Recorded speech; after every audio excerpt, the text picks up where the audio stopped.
I learned here, but I learned a lot. But the most valuable was accounting, and we had a wonderful professor named Ray Dean.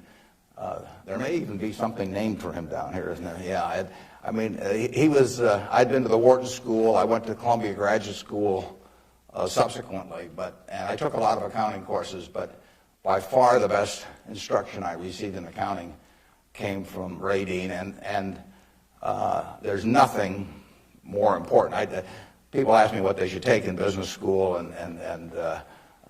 or even if they don't go to business school, what they need to know before getting in business, and I tell them, you have to understand accounting. It's the language. I mean, it's like being in a foreign country without knowing the language if you're in business and you don't understand accounting. So you want to get as comfortable with that as you are with the English language.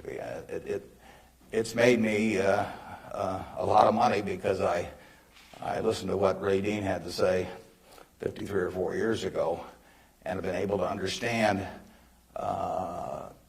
what I was seeing on pieces of paper, what that told me about businesses, and the limitations of what it told me about businesses.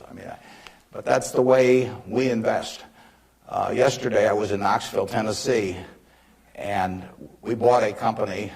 We agreed to buy a company called Clayton Homes about a week ago. It's a big company in the manufactured home business. We agreed to pay $1.7 billion for it. I made that deal over the phone without ever meeting the people there, but I had seen enough through reading 10Ks, 10Qs, annual reports, but looking at figures, what they tell me in terms of the kind of people even running the place, the kind of accounting decisions they make and so on. I was able to make that $1.7 billion transactions over the phone. Yesterday was the first time I met the people, and their board of directors had actually approved the deal a week earlier.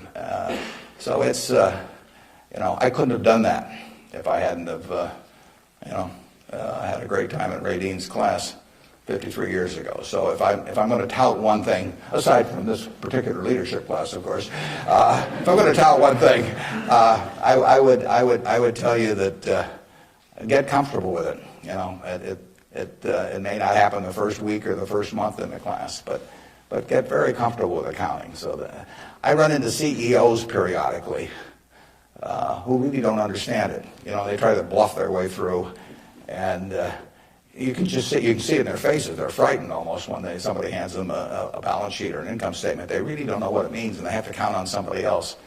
And that's something you shouldn't count on. We make all our acquisition decisions ourselves. I mean, we don't call in consultants or anybody. We don't call in investment bankers, much to their disgust. No investment banking fees in the Clayton Homes deal, because it's my responsibility running Berkshire to understand enough about our acquisition decisions to make them based on the numbers that I see and what I see there.